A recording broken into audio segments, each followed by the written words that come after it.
Well, Michael Bland would be a really good Halloween costume because, oh yeah, we got somebody. Let's see. Yeah. Let me put my headphones on. Look, it's Adam Deitch from Lettuce, who is going to be one of our panelists tomorrow. Everybody, there he is. He looks very comfortable. Are you as comfortable as you look, Adam?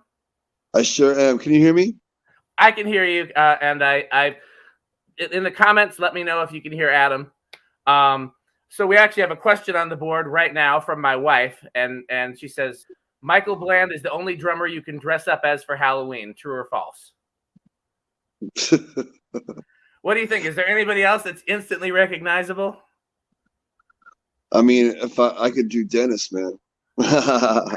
What do you wear as Dennis though? What's the Dennis costume? Well, I mean, like the '90s Dennis, he just had, he had a little bit of the curly hair, and he had the flat, the hat, the black hat. He definitely had a look, but obviously, to the fact it's that. But I mean, Dave had a great afro in the '70s. He'd be a good dude for me to do. Halloween dude. Interesting.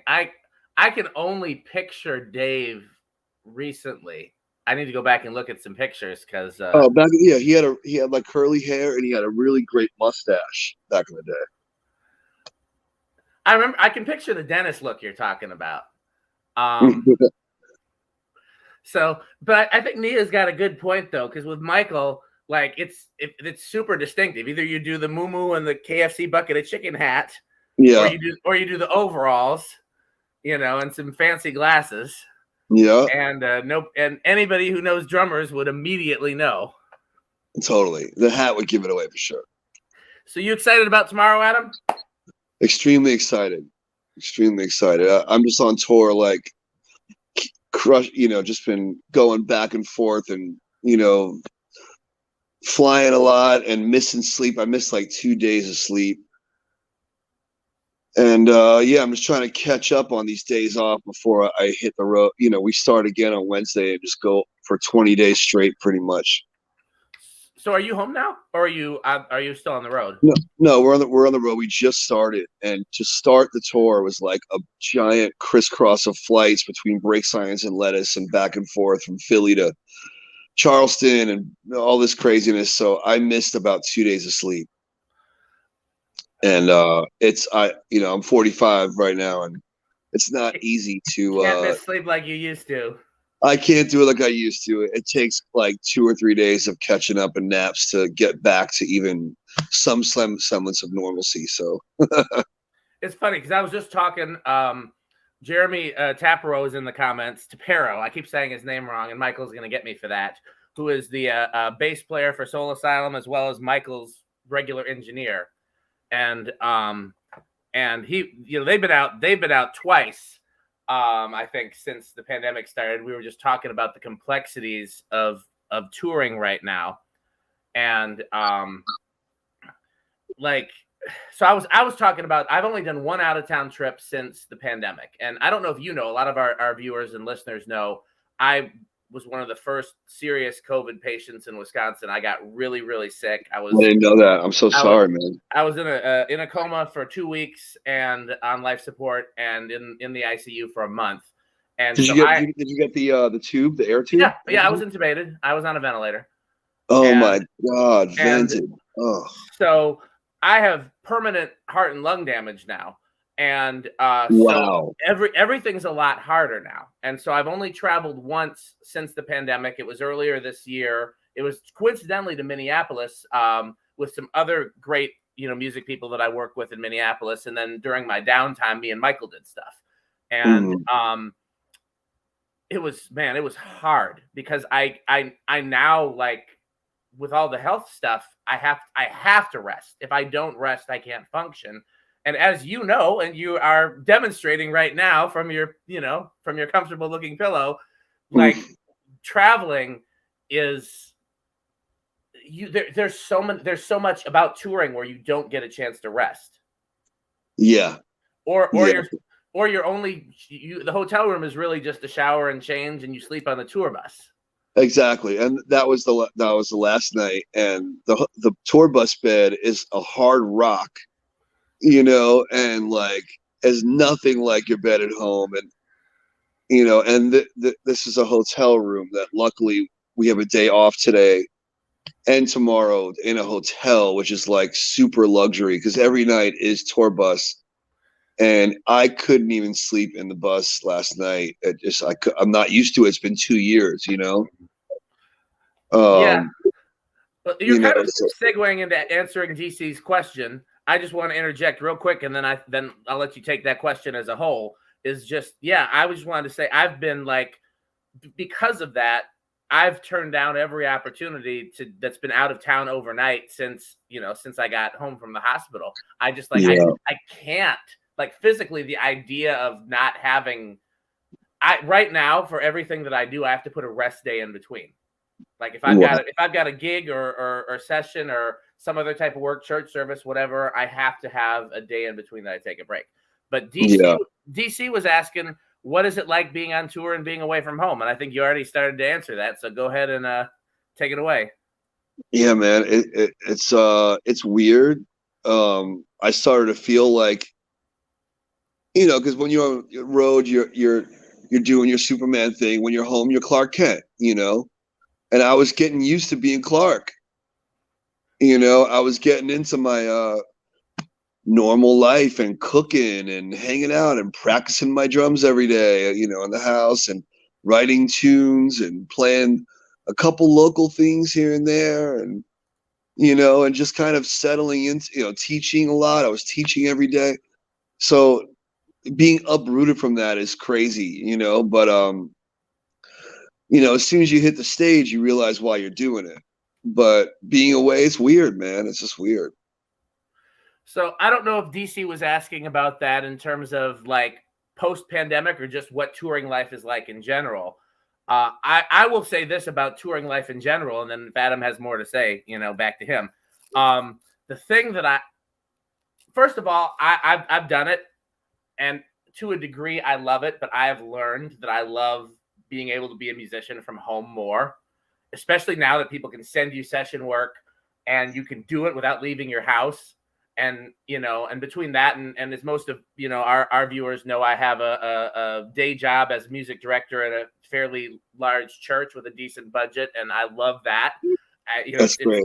It's like a house band gig with Jesus, and it's I really enjoy that. And if I get an opportunity to go out on tour again that makes sense, I will. But if I never tour again, I won't miss it.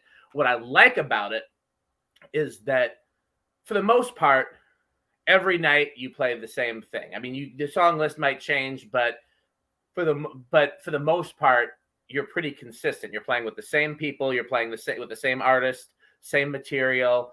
Sometimes the show is the show, and the set list doesn't even change. And so you have a chance to really play music and really feel like it's going well.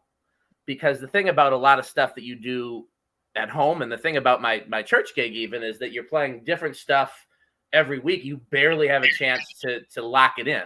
And when you're touring and playing the same stuff every night, after the first few shows, it really starts to just happen without you thinking about it. And that's where what Adam was talking about, being on stage and just feeling like the superhero. That's when I feel it, is after you're a few shows in, you've worked out the kinks, and it just, you don't have to think, you just get to enjoy being a musician. And then by the end of the tour, you think you're sick of it until you go back home, and then you start to miss it. And so that's the good part about touring. The part that sucks about touring is, like we already talked about, you're away from your bed. You're away from your family if you have one, if you kids, wife, whoever. It's living somewhere else every week, barely sleeping, eating whatever is convenient.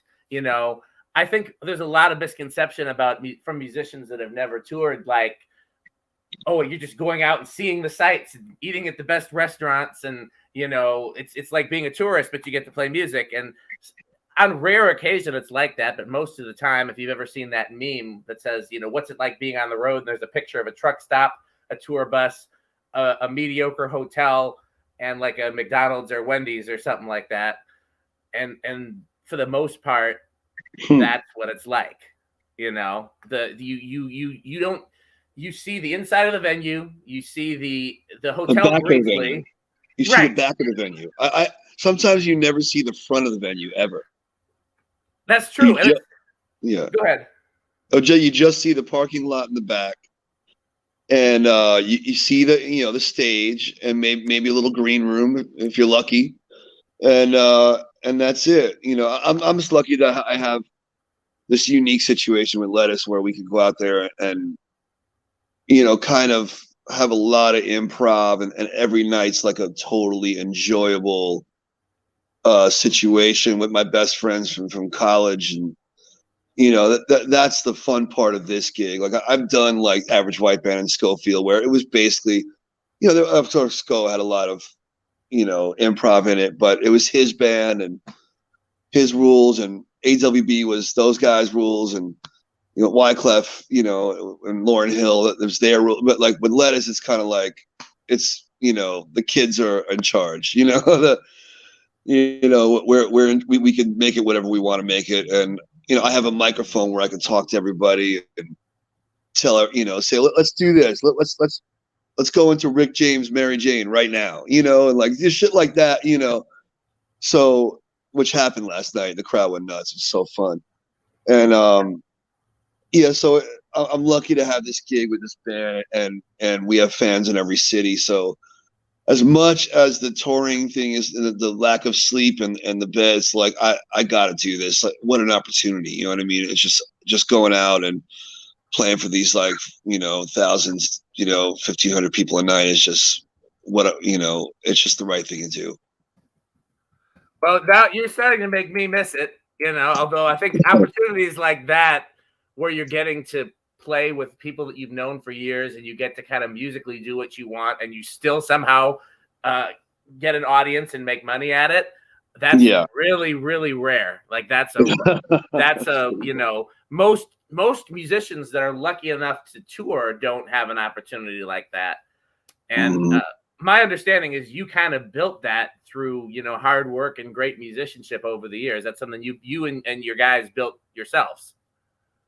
Pretty much. I mean, you know, I had to parlay my gigs into this. Like the Schofield thing helped, you know, helped Lettuce a lot because he did some guesting with Lettuce, and then, you know, even like my fans from Average White Band knew, you know, it kind of parlayed into Lettuce because they're a funk band, and you know, and it just kind of everything was kind of like because I was already in Lettuce before all my other touring gigs, but we weren't big yet. So I knew that if any way I could push the angle towards Lettuce or push a fan towards checking out the band Lettuce, like, you know, it's just a once in a lifetime opportunity. I'm, you know, and as much as I sound like I'm complaining about touring, I just want to let everybody know that I do love doing this. And, you know, and even though I can't really eat as healthy on the road and don't sleep as well, it's worth it.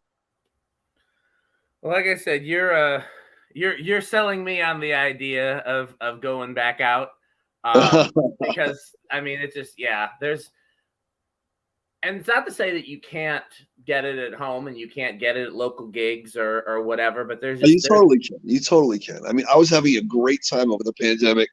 I started all these new projects and I was like recorded with different cats, so you know, that was a great situation. You could definitely have a fulfilling life at home. Absolutely. You know, I mean, there's a magic when music comes together well, and I mean that happens in any number of places. But you know, one of the places that if you're blessed enough is on the road.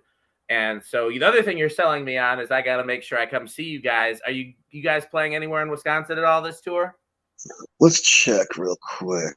I know I checked when the tour was first posted, and I didn't think I saw it, but you know, let's see. Did we lose Adam? I think he must have just clicked off, and hopefully he'll figure out how to click back on.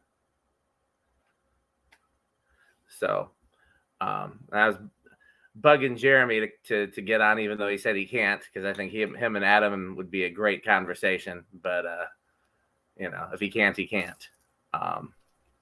He's back. He's back. Okay, yeah, I had to look at my app. We're not doing Wisconsin on this run. If you do, let me know, and I will make it a point to be there if at all possible. And like I said, hopefully in the future I'll be healthier, and then I'll catch you guys if you come to Chicago or Minneapolis or anywhere within driving distance. Cool. I would love to. I would love to check it out. So when was not to change the subject, but since it's tomorrow, so when was the first time that you remember the first time you heard Dave? My dad's and mom are Tower Power freaks, so I grew up in the house hearing that from birth till I was playing along with the Tower Power record with What Is Hip Until Vaccination when I would say I probably started playing along with it in the basement around 7, 8, 9 years old. That was like really fun for me. And then at 11, my parents brought me to see them at the Bottom Line, but it wasn't Dave, because it was like, what year was this? 76, 86, 88, something like that. He was teaching at the time and doing clinics.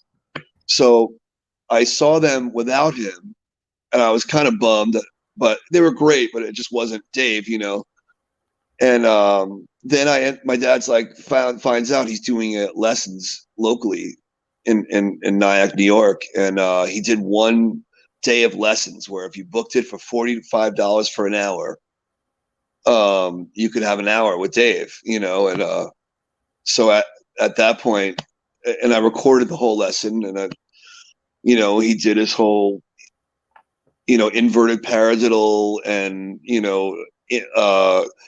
what does he call it, connecting doubles where each double stroke, the last stroke connects with the next stroke. I don't know, just like his different stick levels, and just totally changed my life, man. And just to meet him at 12, and then fast forward at like 21, I'm with AWB opening up for Tower Power and hanging out with him, and got to meet him then, and I'm like the biggest Dave fan on the planet, from East Bay Grease till his new records, is like everything, his instructional videos, every interview he's ever done, Yeah. So I've only, other than like maybe getting to shake his hand after a Tower Power gig, the really only time I've really had a chance to talk with him was probably only a few months before we ended up doing the Clyde tribute. And I was just impressed because I've known who he was for years and looked up to him for years as just, a founding father of funk, regardless of what instrument you play. And he's such a kind, humble person. Like, somebody said, I think it was Calvin, maybe on one of our, I don't think it was the Clyde episode. I think it was when we actually had an episode that was just me, Michael, and Calvin. And he talked about with Dennis, like Dennis is also an incredibly kind, humble person, but he knows he's Dennis Chambers, and as he has every right to do, And whereas with Dave, it's when you talk to him, it's like he forgets he's Dave Garibaldi. It's like, because he's a humble dude, and all my cats, the guys on my Mount Rushmore are like that, and the guys that didn't quite make Mount Rushmore, sometimes they're the ones with the attitude, but I've said that 100 times. It's just always rings true. It always rings true. I would even say it's the guys that didn't make Mount Rushmore, because there's plenty of guys that don't make Mount Rushmore that are still legends and are still successful. Absolutely. It's the guys that aren't as successful as they think they should be. Yeah. Or they wanted more from something and they just have an attitude, or maybe just like they never got, who knows, maybe their their parents never respected what they do, so they had to like wear it on their chest, like we don't know, who knows, but Dave and Dennis are two of the greatest dudes. Like, Dennis called me, he was driving to the computer store the other day, I couldn't believe he called me, I'm like, he's calling me right now. Dave texted me the other day asking me, a couple questions, and wanted to get into my heel toe foot technique, and I was like, is this Garibaldi texting me right now? I couldn't even he's just like, it's like talking to Superman and Batman. It's just wild. It's like, absolute superheroes. Dennis called me to tell me that Robin Russell passed away, and I was just like, I mean, I'm not even a drummer. Like, the fact that I'm on his radar screen, it's just because it's really just because of these things we've been doing together, the Clyde tribute and this and other stuff like that. But he's that kind of guy. He just, like if he knows that it's cool for you to be in the circle, then he treats you like family. Exactly. And it's been so great. It's funny because Dave is one of those. Dave and Dennis both are like drummers that I knew the names of as a kid, even though I was never a drummer. Because they're. You're a bass player? I play guitar and organ. Oh, you guitar and organ, cool. Yeah, mostly guitar on the road, and then mostly organ, like B3 in church, and then I do session work for both. Cool. I've done a couple of tours on keys, but I don't consider myself a key player. Right. And but that's how you got to play with Clyde, is because you're an organist and guitar player. Yeah. Cool. And because Clyde and I both from Madison, Wisconsin, although he was born in I think Tennessee, but he spent a huge chunk of his life here.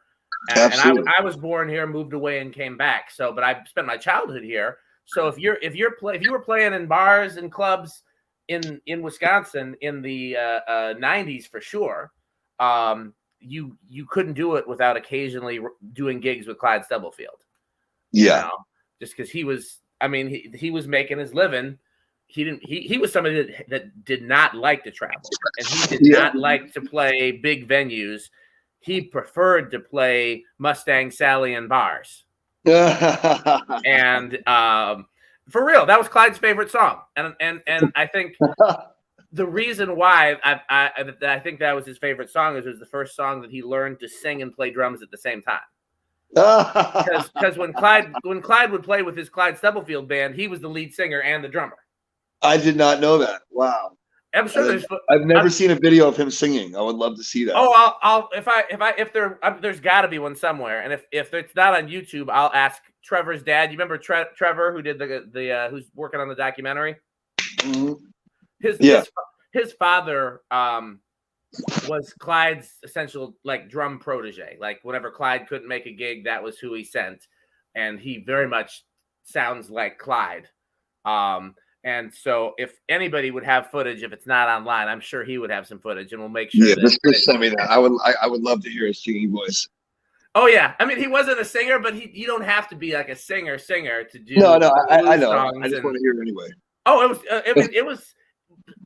I don't remember if I had a chance to tell this story or not. So, like, I started out playing guitar, and then at some point I discovered the Hammond organ, and I was like, "This is the coolest thing I've ever seen. I got to learn that too." And the way that it happened was, there was an event here called Jazz in the Park, and it was real low key. It was just a bunch of bands playing down by one of the lakes, and the headlining group for it was the Clyde Stubblefield Band, which again was just Clyde and his beer drinking buddies playing Mustang Sally and some blues stuff and stuff like that. But that was who it was a real small jazz. It wasn't the big jazz festival downtown. This was like a real small local one.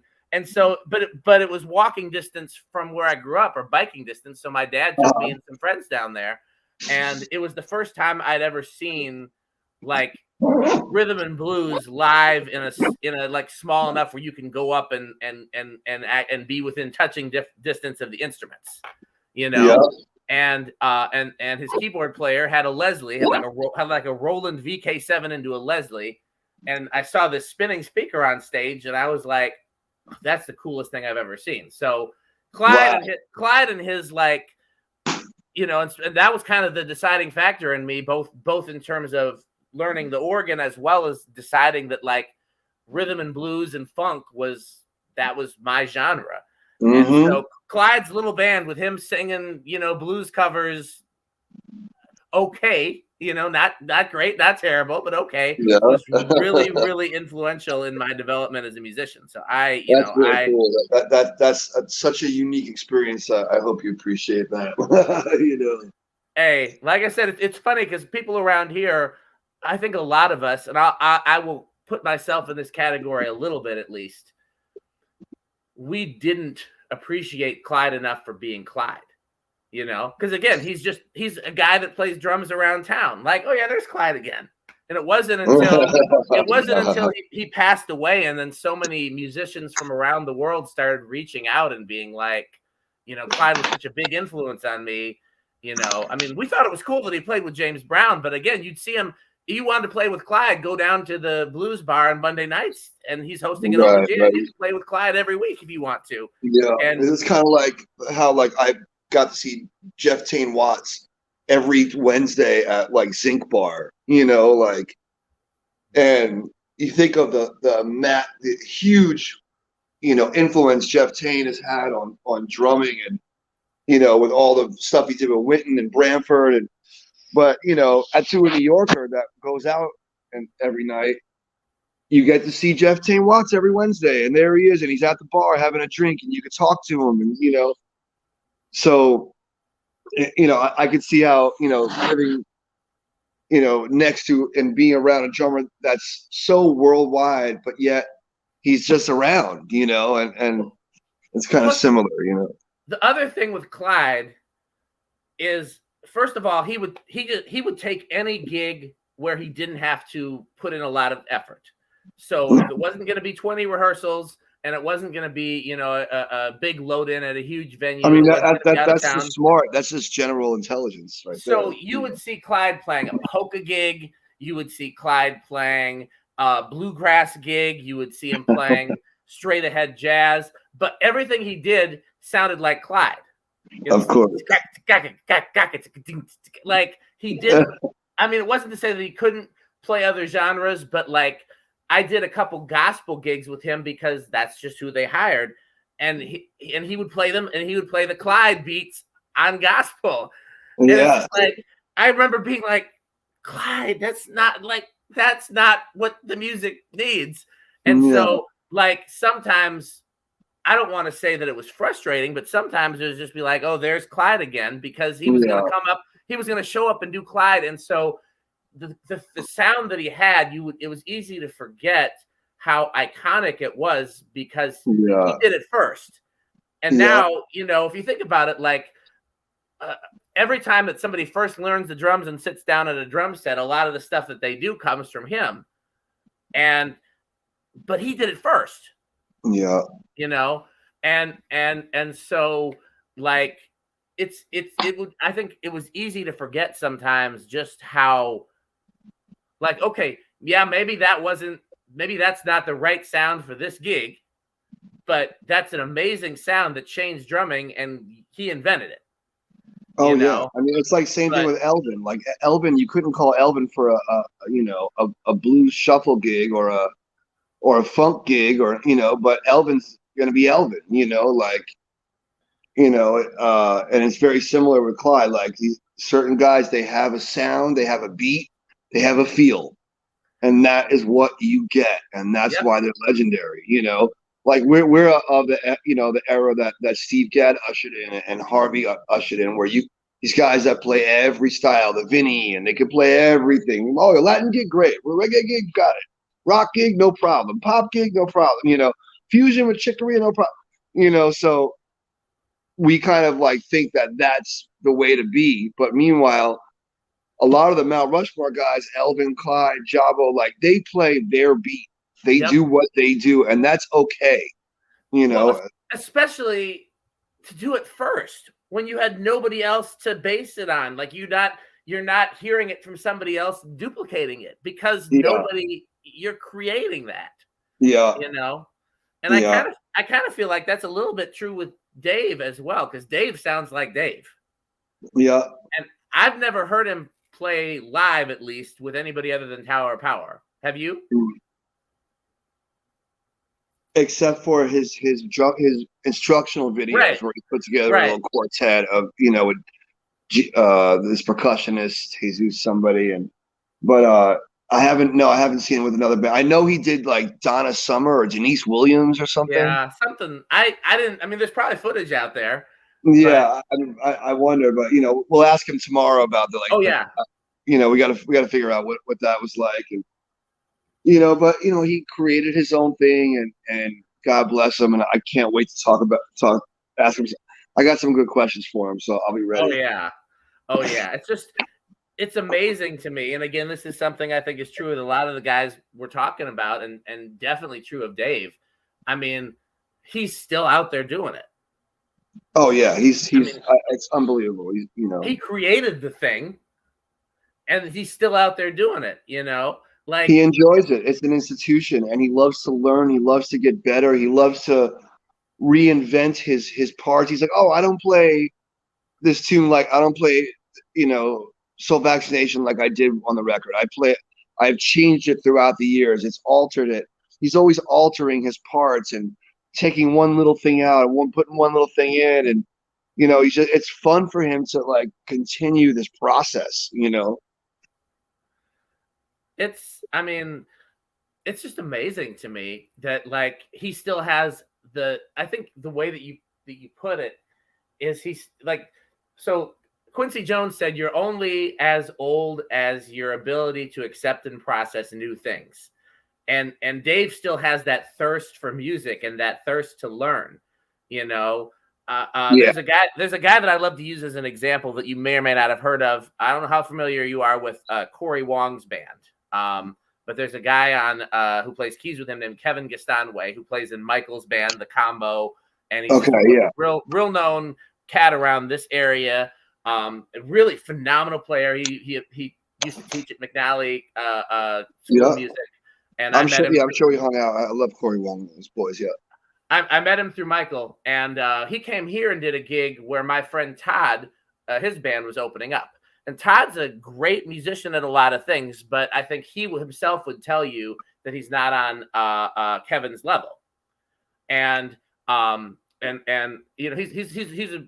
a good solid musician at what he does.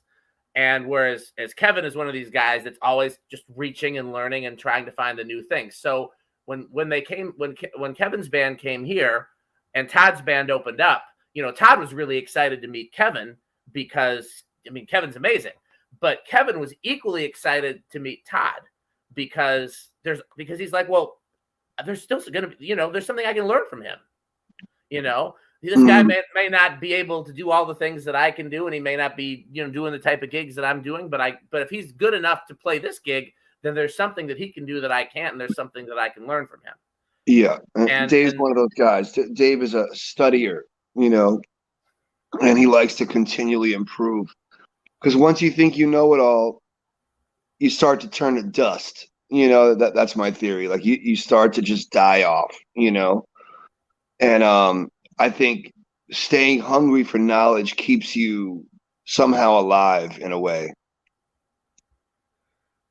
I have a thing that anytime I'm putting together the band for anything, or even just when I'm choosing what gigs to accept or not to accept, it's important to me whenever possible to always be the worst musician in the room.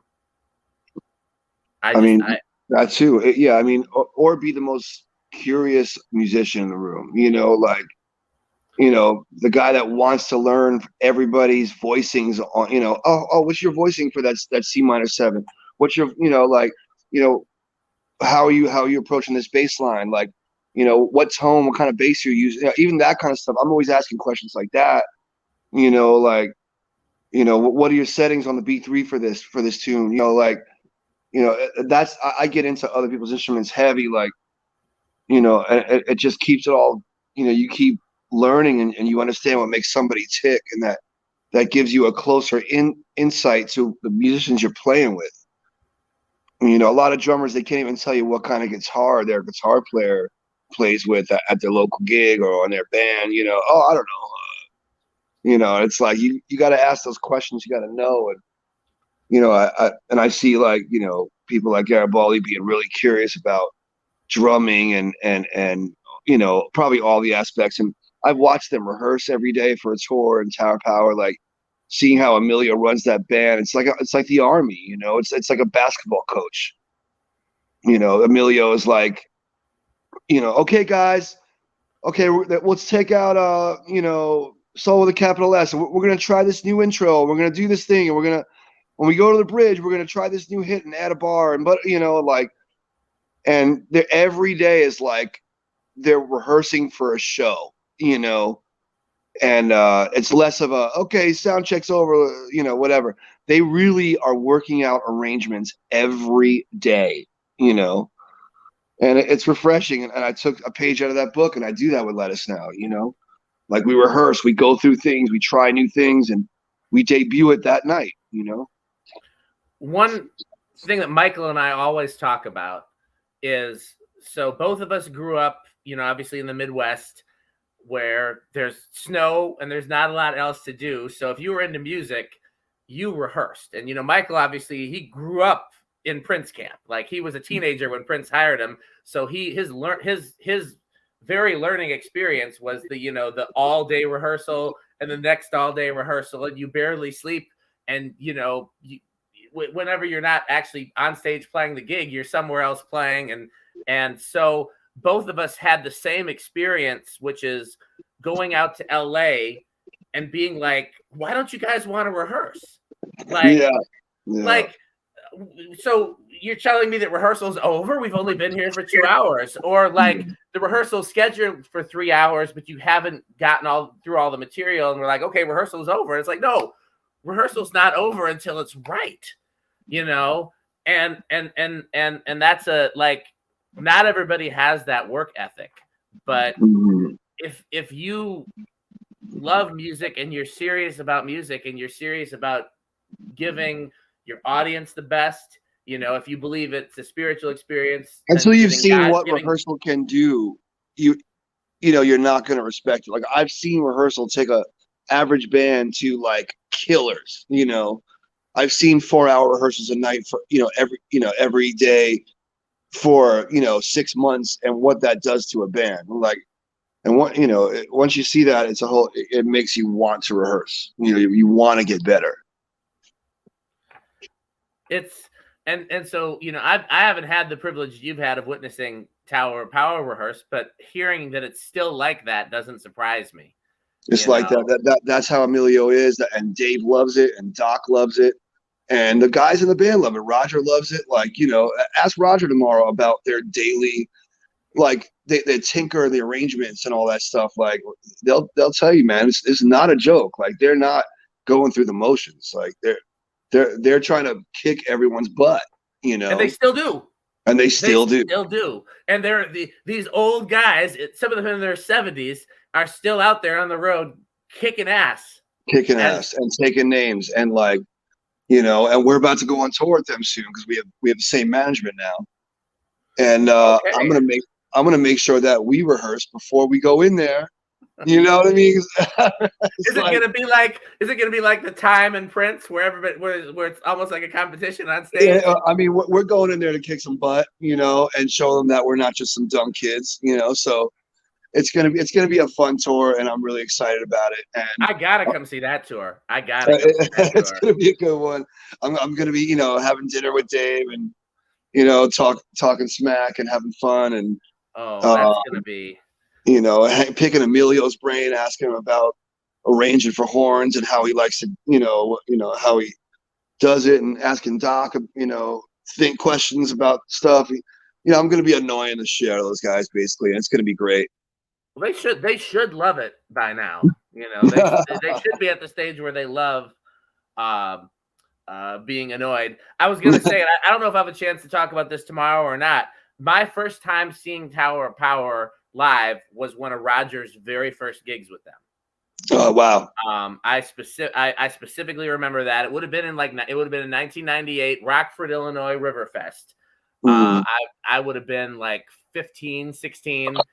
And I think it was a musician friend and his dad. We all drove down there and saw them.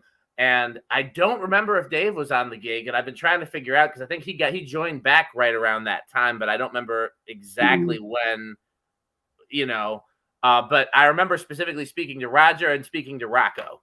Because the friend I was concentrating on organ at the time, and the friend that I was with was a bass player. And so like we were the most excited to see Roger and Rocco.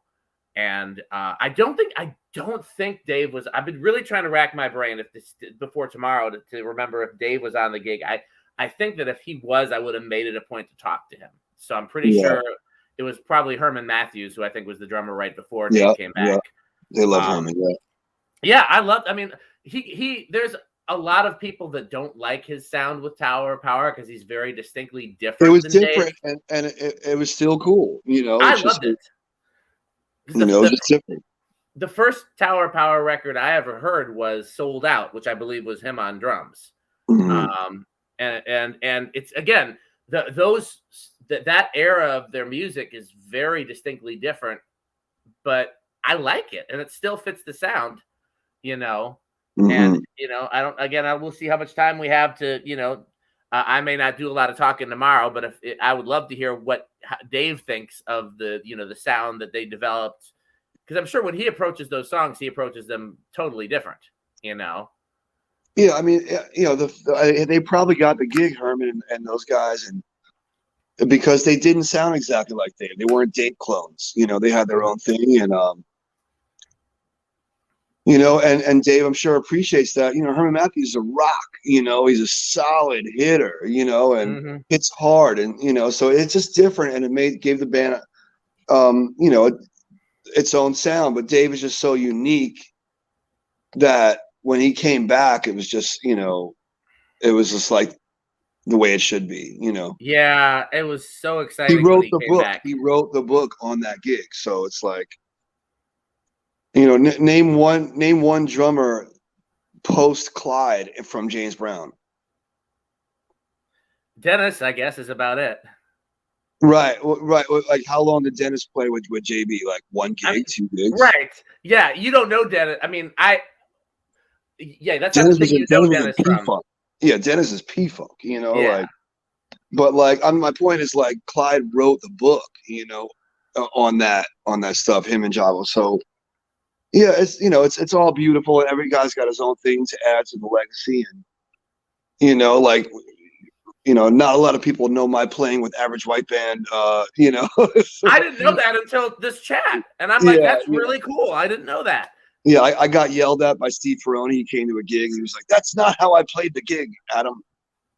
And I was like, "Oh man, I'm sorry, boss." That's funny. Yeah, I can't remember who it was. Who was the drummer in Rufus? In Rufus. Oh man, I'm spacing right now. I just woke up. Okay, so am I. Anyhow, he apparently, because Michael's band, The Combo, does a lot of Shaka Khan covers with Margie singing. I don't know if you know Margaret Cox. Yeah. If you don't, next time you're in Minneapolis, I will make sure you get introduced, because there's nothing like hearing Margaret sing live. Nothing in the world. She was Prince's favorite singer. So one time, whatever his name, I'm blanking on his name, but he would come down to see Michael play with The Combo. And he yelled at Michael. He's like, "That's not what it sounded like." Yeah, exactly. I totally got yelled at by Ferroni, and I'm glad I did, because it was a great interaction. He smiled at the end, Well, but, I mean, there's a time to play it exactly like the record, and there's a time to make it sound or feel different. Yeah, I was 25 and I was on some I'm gonna make this my own, and the one night I really tried to make it my own was LA, and he was there, and there's a recording. If you go on YouTube, type in Average White Band live in LA. We did a DVD that night, multi-camera shoot, and I go back and I watch that video. It's like, it wasn't that bad. I didn't deserve to be yelled at, but Ferroni felt differently about that. But that's kind of legendary. All the guys laugh at me, like all the Dumpster Funk guys, and Tony Hall, and they always say, tell the Ferroni story, man. Tell how Ferroni yelled at you, man. It's crazy, but yeah, I'm a better man for it. But listen, bro, I gotta run right now. I gotta head out. I gotta meet the homies down at the bus right now. Man, thanks for stopping in. And looking forward to seeing you tomorrow. Looking forward to seeing Dave tomorrow. Anything else you want to say real quick before we jump off this live? It's just a total honor, man, to be in I just can't believe Lenny and Mike are going to be in there. Lenny and Mike are like a comedy duo. They're like best friends, So they're going to be just on fire, talking about Oakland and all this stuff. Like, if I don't get one word in, that's totally fine. Like, if I said what I had to say tonight, But I'm gonna be shutting up, and I'm gonna be laughing at Mike and and Lenny, whatever they're talking about. Dave's gonna play the straight guy and just take it all in and do his thing. He's funny, low key funny, and Dennis is gonna be smiling and bringing shit up, and then the young guys like me, Lil John, and Brian Frasier. We're just gonna listen to the OGs talk. It's gonna be great. I'm really excited that we're doing it again. I hope we can continue doing this in the future. I got an idea in mind of who we should do next, but we'll talk about that later. Thank you so much, Adam, for joining us tonight. And everybody, make sure you tune in tomorrow, 7 p.m. for the tribute to David Garibaldi. Adam's got to catch the bus. I'm going to sign off as well. Everybody, thanks for watching. See you tomorrow. Word.